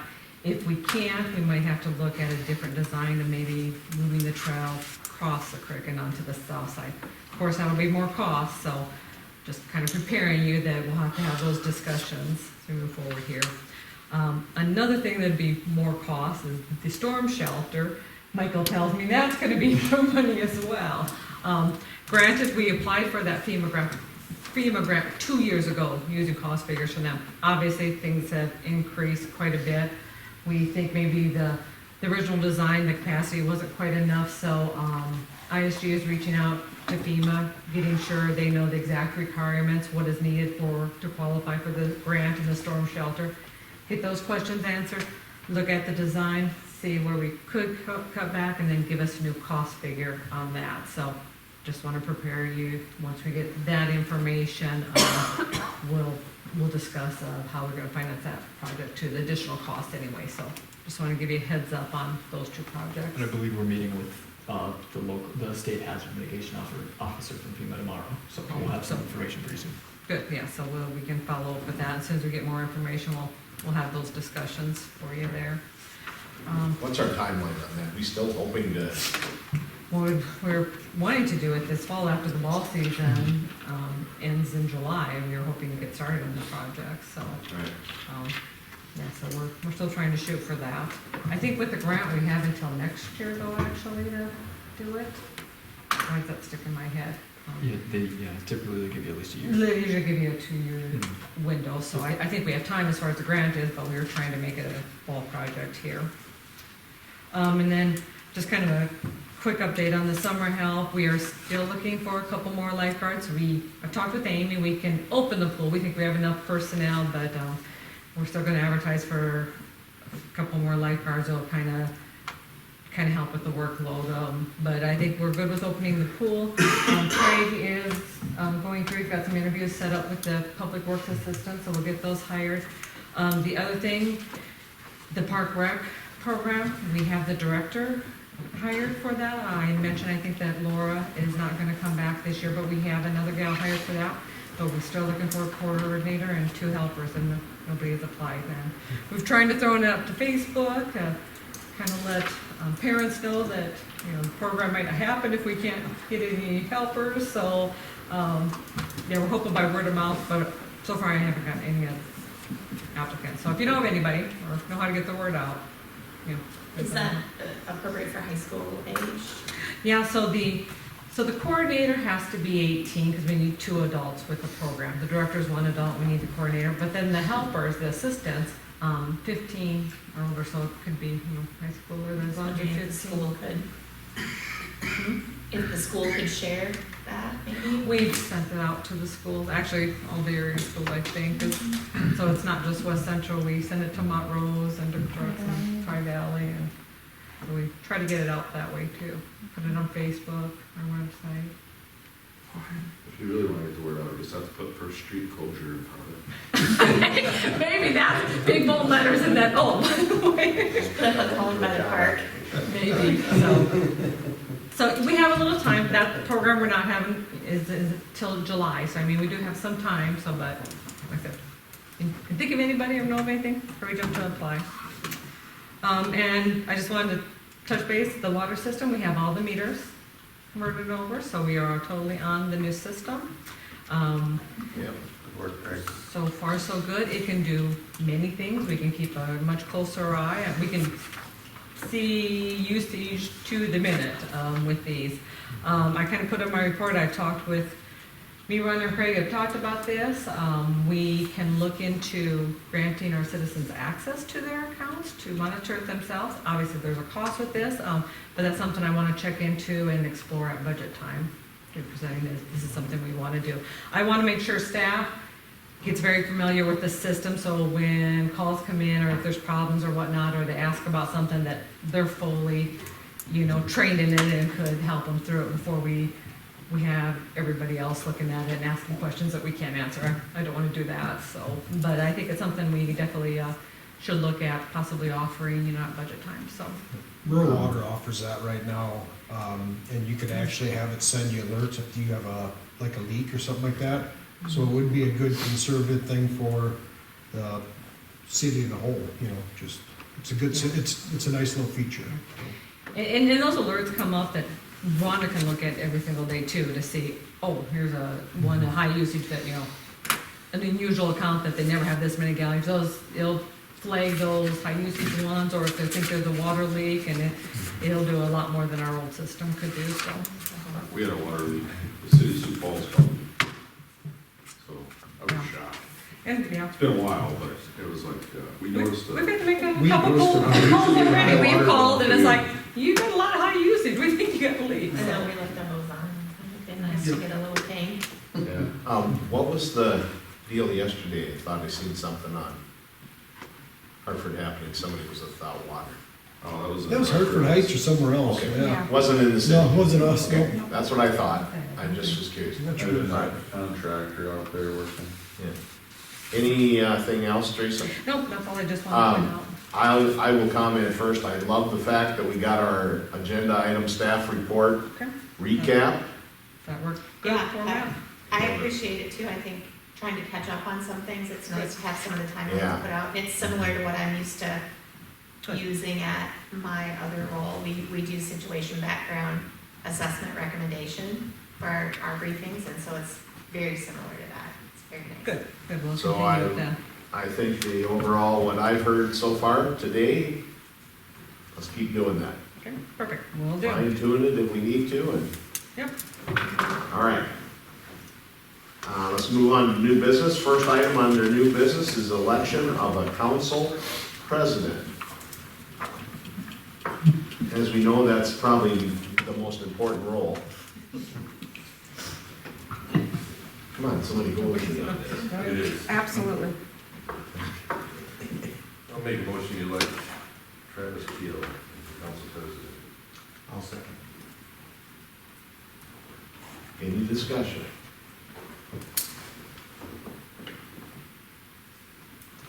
If not, we'll vote. Chris? Yes. Mattson? Yes. Brennan? Yes. Keel? Abstain. No, you can vote for yourself, that's all right. Why would I? O'Hara? Yes. All right. Congratulations, Travis.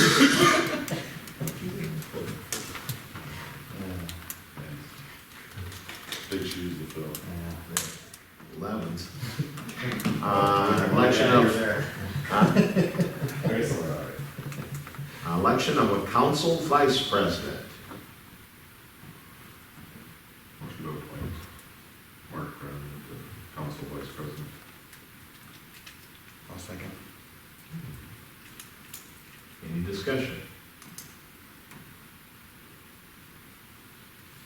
Not, we'll vote. O'Hara? Yes. Keel? Yes. Brennan? Abstain. Mattson? Yes. Chris? Yes. All right, Mark D. Set him up on that one.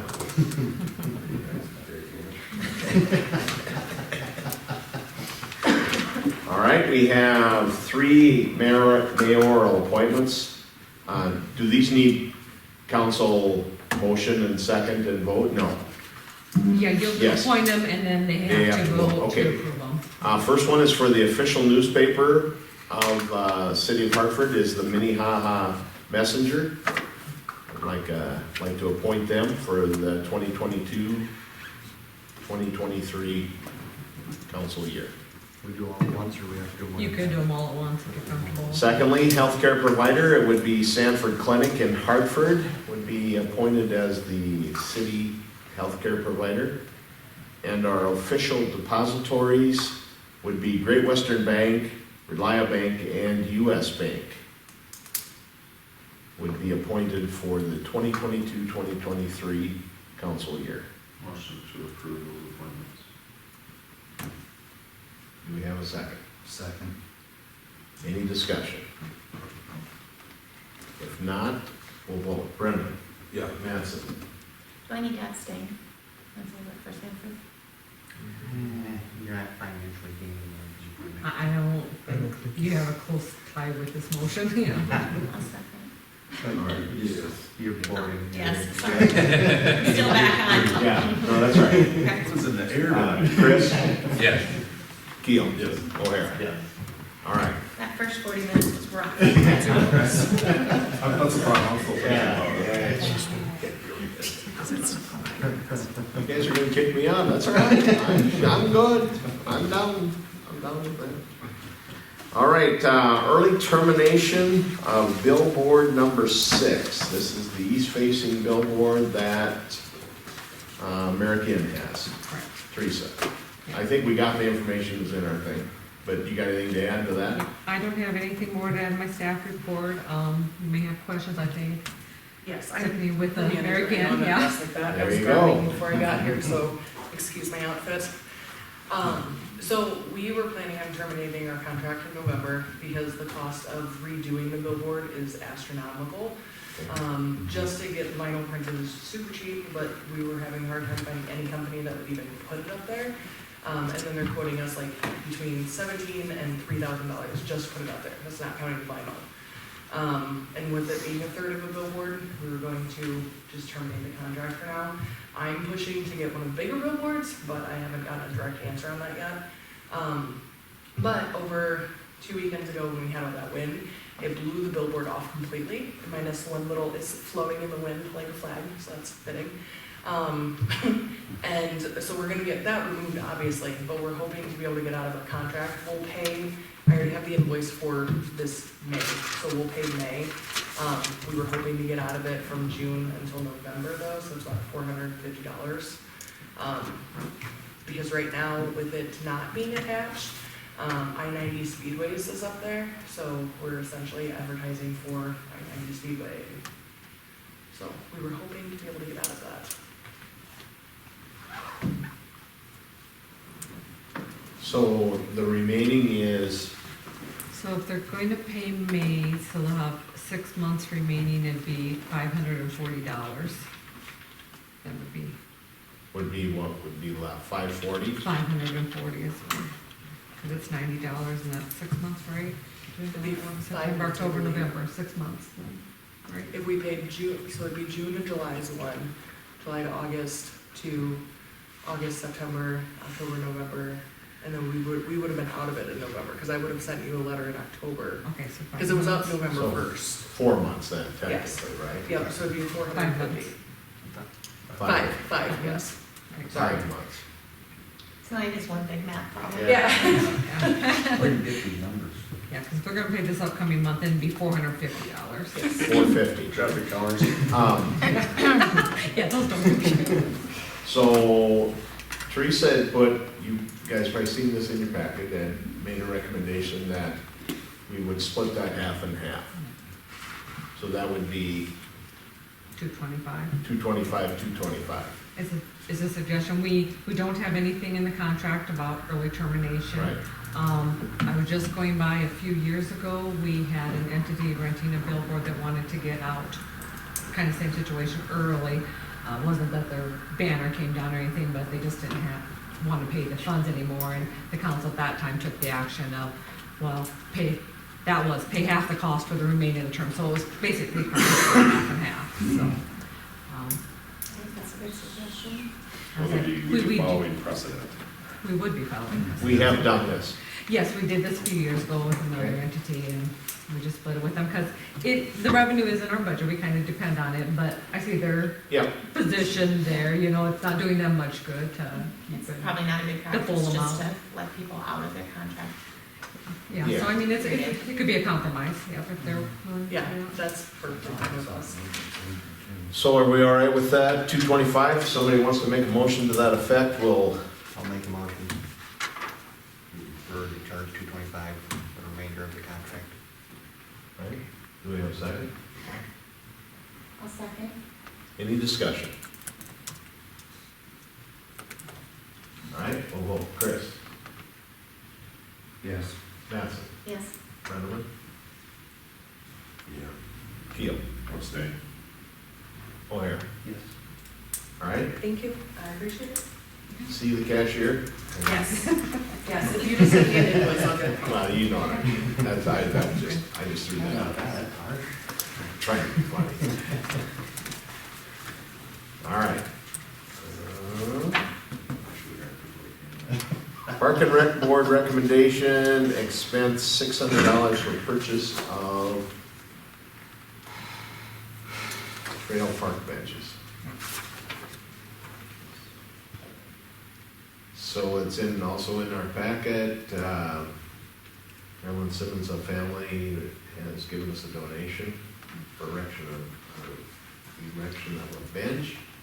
And Beaver Built has built some extras. Is that my understanding. Yep. So Beaverville has 3 benches built already. They are willing to sell them to the city for $400 apiece. So that'd be $1,200. We need, Simmonsma family has donated $600. So the Park and Rec Board at their last meeting talked about using some of the funds which are in their budget, another $600. Purchase all 3 of them, use the one for the Simmonsma family, and then that'll give us 2 extra that if any other donations come across that we could use, or we could utilize them in a dog park or other places of the park, it would give us, the benches, I believe, were originally like $500, then the cost went up to Close to six. then the cost went up to $600 a couple years ago, and so $400 is Pretty good. probably a good deal. All right, anybody have a motion to that effect? I'll make a motion to approve the purchase of the 2 benches, or the 3 benches for $1,200. All right, second by anybody? I'll second. Any discussion?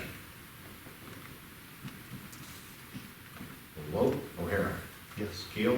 Yes. Brenneman? Yes. Mattson? Yes. Chris? Yes. All right. Next on the agenda, discussion of wastewater regionalization plan. I just want to give you guys a little background. Last week I met with Mayor Butch from Crooks. He had requested to have a meeting, mainly to meet me, but really to talk about our regionalization plan. As you know, when we did our wastewater feasibility study, we had discussions with Crooks, Humboldt, Lyons, Colton, Wayne Township. Is that correct? Wall Lake, 6 entities. Well, Wally refused to talk to us. Yeah. We never did talk to Wall Lake. Right, they were on our list. They were but on we the didn't list, talk. yeah, they were on the list. So,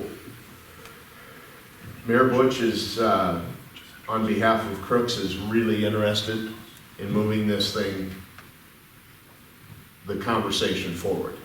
What I wanted to discuss with the council this evening is, I know City of Hartford, we are gonna probably up front have to spend some money to have ISG take this thing to where we're gonna really start formalizing some plans.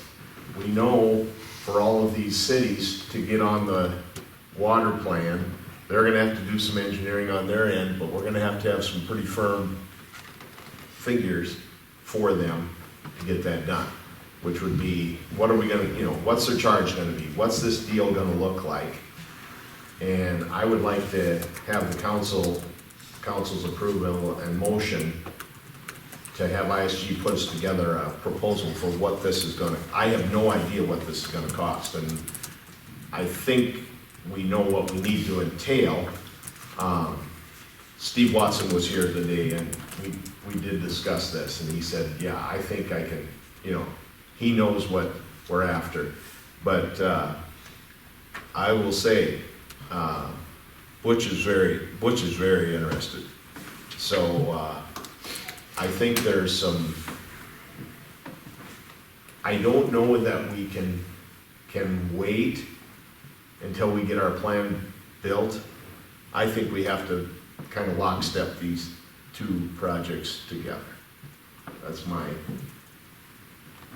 request to you guys. So if the council is in agreement and would like to have that proposal put together as to moving this forward, I would say that would be a great next step for us. How does this affect where we're at now? It really does not. We sized this thing in the onset to be able to accommodate this. And industry. Correct, so I think the daily flow is about 300,000 gallons. Yes. And I think the plant once it's constructed, phase 2, will be sized for 1.56 a million gallons a day. So it's quite a capacity to grow into. So I can't imagine Crooks has 1.2 million gallons a day. Right. So the only concern would be, should a large industry want to come to town and You've already said yes to Crooks, and you're already pushing that limit. That gets a little hairy, and then you need to maybe button down some discussion with both Crooks and the industry on allocation. But as of right now, if it's just Hartford and Crooks, what is being designed, I think, is most certainly has capacity to treat them. And we may have some advanced interest from these other. That was my next question. Do we just keep the focus on Crooks, or do we? I think we got to open it up to include all the aforementioned communities. I think we at least have to have a discussion with them. I do. That was really what we laid out in our original plan. I think we need to have the discussion with them. I've asked Teresa and Amy to put together a meeting for me. I want to go meet with the Humboldt people more because I just need to know who they are. And I want them to know who I am so we can get that conversation going. I'm going this week to my first mayor roundup, so I'll get a chance to hopefully meet the new guy from Colton and some of the other mayors. But my opinion, I really think we need to keep this thing in the forefront. And as long as we're getting ready to construct our plan, it'd be nice to have everything be able to come together in one swoop. That's my thought. So, can you, being new, probably not having all the back information, when we went through the process to finance what we just have done, was the way that the rates were set because of the financing we have, and would they have the same requirements, or how does that advantage us in the middle of that? Or are we just building it for them and? No, they don't pay for their portion of the plant and everything. Well, the 1.56 plant that Michael's talking about that we're building now, we're financing that. That's Right. our plan for Hartford's growth and for industry, like he's put coming in there. If another community wanted to come to us, they would have to apply for their own financing and their own SRF grant for that conveyance line to get it from that community to our plant. And their hookup. Yeah. Yes. Yeah. So, And their hookup, and then there would be the discussion as, Fees. The rates, this is what, the fees. this is your fee base. So I think what I'm asking then is, how does that help us financially? Is it fair to say that we could, in the course of those conversations, say, okay, we designed this kind of with this on the peripheral, and it added X amount of dollars to this project. Your buy-in is X amount of dollars plus, then contractually so much per year. Is that a very generic way to look at it? yeah, so I think they'd have a rate just like you would, and the city of Hartford would essentially determine that rate that they would pay for their sewage treatment. And then additionally, that's just sending it here. And then additionally, they would have an allocation of that 1.56. So if Crooks's daily flow, say, is 50,000 gallons, they could be allocated for 100,000 gallons of the 1.56, which they would pay for on top of that conveyance. They'd So they'd have like essentially- a water sewer bill that they pay us. And they're just at Sioux Falls Mercy, and this So you'd say, here's your lump sum Yep. to tie in, and then here's these other. Here's your monthly, or here's your conveyance fee. correct. Yes, and getting it, we're selling it. I just wanna make sure Yeah. that we don't just, instead of being aren't the told owner of a what big Oh, no. wastewater The plant. goal, yeah, the goal Yeah. would be to come out Like, Yeah. ahead. Yeah, if this isn't gonna be good for us in the long run, then you're absolutely correct. Right. We're gonna put the brakes on this thing. I feel that we are at a position where we can offer this service to these people for a better rate than they can either go build their own plant or hook on to Sioux Falls. Is that a fair statement? We can deep dive in the executive session under economic development, is that fair? If we wanna get too far into the weeds? Yeah, but Probably that. Okay, but those are what, conversations that maybe should be had Yeah. outside of the right. public meeting. But what I'm requesting right now is, I think we need to have the initial engineering work and framework for how we're gonna do this, how it's gonna be set up. And I feel that ISG can do that for us and make those connections tight with the other cities. And we will have the information that, and what I'm saying, I know it's gonna cost us some money. That's why I'm talking to you guys about this. So you turn Smaga loose on this too? I mean, is this one of the things that they would provide as well as part of one of their services to us, since they already have relationships with all these communities? Do we bring them in and say, okay, you work with ISG and promote this thing? It's a good question. That's a good question. I have not had that conversation with their executive director. Right. So how much more in depth are you wanting to go other than the presentation they gave us on anticipated flows, you know? I guess I'm thinking, Mark, we need to know how's this going to be structured from a contract? I don't know that we know that based on the information we have right now. I think we would have to have the information so we could contractually work with these other cities, and they know what's gonna happen, we know what's gonna happen, and that's gonna involve everybody there. Teresa, Craig, our engineers, Tom, we're all gonna have to be on this same page. Right, so if I'm Crooks, I'm asking Hartford, what's it gonna cost per day or per gallon, and we don't have them figures. But ISG can figure that out. I think we can get that, right? Between Craig and those guys, I think we can get there, right? Yeah, I think we can kind of look at what Sioux Falls does and that stuff, and Yes. come up with some. Figure out what Yeah, they're we buying kind of have a is, framework and by then But what I feel house. some of that was in your initial presentation in order to offset some of the costs and whatnot. Because I But what would, I don't wanna do is halt bidding and constructing. Oh, no, No. no. so Okay. what I, That is not gonna happen. I think when we look at those numbers, we gotta take what, not what the grant we got for grant, but what the actual package is gonna cost, that $16 million. Right. Even though we got this grant, we don't drop anybody else's price because of that. No. We help drop Hartford's prices and bills. Yes, we have a service that we're Yep. willing to sell.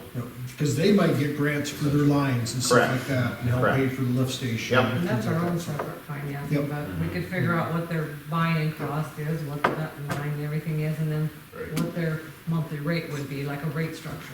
Right. That's what I'm after. I don't know that we have, So what do we do next, ISG? So we probably want to sit down with the cities prior, just to figure out what their flows are, kind of what they have. If they have massive I&I issues, that really changes what their buying would be, because if they have a really rainy day, they might be trying to send more than their allocation. And I mean, realistically, just tell them no, and they have to have some accommodations for that. So we want to know that information probably before we get into the weeds of the rates.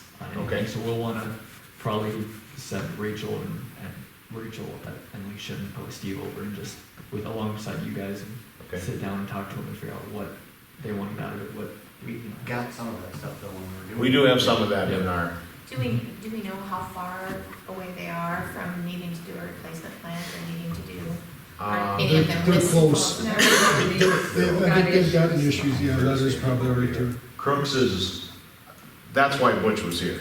They're I all think within a Crooks few is- years of needing to do I think something. Crooks is in a point where they know they gotta do something. Yep. Sioux Falls or Hartford or Grove. He's, yeah, I would say, they know they gotta do something. And I don't know what a proposal looks like, or maybe you guys need to talk about that, and maybe at the next meeting, I just wanted to have that discussion and get everybody on the page, so you guys knew kind of where I was going with this deal. I'll most certainly talk to Rachel and Steve and relay this information to them, and then they can figure out what else we need before. Okay. We'll get it figured out. All right, No so, one could accuse anybody if this happened behind closed doors. correct, correct. Yeah. All right, we good? We don't need any motions tonight, I don't I think. think, You guys need to I talk a think the little more. and consensus then- is that they will talk ISG and then back to you with something, is Yep. that correct? Okay, all right? Thank you. Thank you. We need to reschedule the June 7th meeting. because of the primary election. Yeah. Teresa would like to have it to Monday. I would like it Monday, June 6th. obviously Tuesday's election, so we can't have it. Wednesday, Karen is out at conferences for the human resource, so to have all the staff here, Monday would work the best for staff, so if it works for council. Monday's better than Wednesday. Got a motion for that effect, somebody? Motion to move our June 7th council meeting to June 6th, same time, same place. Second. Any discussion? Not? We'll vote. Brennan? Yeah. Mattson? Yes. Chris? Yes. Keel? Yes. O'Hara? Yes. Siren, before we adjourn. I'd just like to say that, we've always talked about working with other communities and that stuff. When we had that sewer backup, Sioux Falls came over and helped us out on that.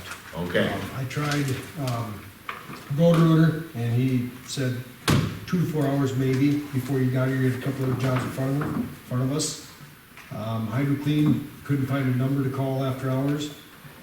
So I got a hold of Mark Cotter, we got a hold of Mark Perry, and we had a 3-way conversation. They sent over a crew, pumped it down. They did find a chunk of concrete patch, almost what it looked like. We still haven't figured out if it came from the manhole up there. I went and looked, I couldn't really see a spot where it came from. But it went through a 10-inch, then got stuck in that 8-inch pipe that's out here, so. Boy. So like I said, I don't know, we haven't had any calls to say for damage really, except for the one that The didn't one have that a. initially called it in that noticed that, I talked with the insurance company, she didn't even turn into her insurance, because she says, it was just cleanup, she didn't have a finished basement or anything space, so it was just her time for cleaning it up, so she didn't, her deductible was more than what it would have come out to be, so she didn't really have any issues with it. I did have one more call yesterday, went all week, and they called and asked what the city was paying out for this damage. It was Binkers. And I said, call your insurance company, and they can coordinate with ours, so. I don't believe they even have a basement, just a crawl space, so I'm not sure what damage they would have had, so. But those are the only 2 calls we got from the city. Is Sioux Falls, are they gonna bill us, or? When I sent text back to everybody to thank them, because it was Friday night, late, Yeah. and I said, feel free to, please send us a bill. Okay. I don't think they will. We haven't seen anything yet. Mark Connors told me years ago that if we ever need any help, just holler, they'll come over there. That's what they're there to help other communities if needed, so. So I don't think we'll get a bill, but if we do, I guess, so. All right. Sound like we can send some sort of a Thank you or something something. to them at some point, maybe wait a month here. Let's. Sometimes Just keep it below the sometimes radar. it's best just to keep it below the radar. Too late, it's public knowledge now. Yeah. We can send a thank you card to them personally instead of. We can certainly send it over to Mark Perry or something like that and thank his guys. I did tell him thanks for both Matt and Dylan that were out there to help, so. But yeah, it's. Okay. That's when all the fun stuff happens on Friday nights. Amen. All right, do we have anything for executive session? We do. For? I think economic development, personnel, and legal. All right, we need to read. Motion to go to executive. Second. All in favor? Aye. Okay. Entertain a motion to adjourn. Make a motion to adjourn. There you go. And Cindy second. All in favor? Aye. Well, welcome aboard, you guys.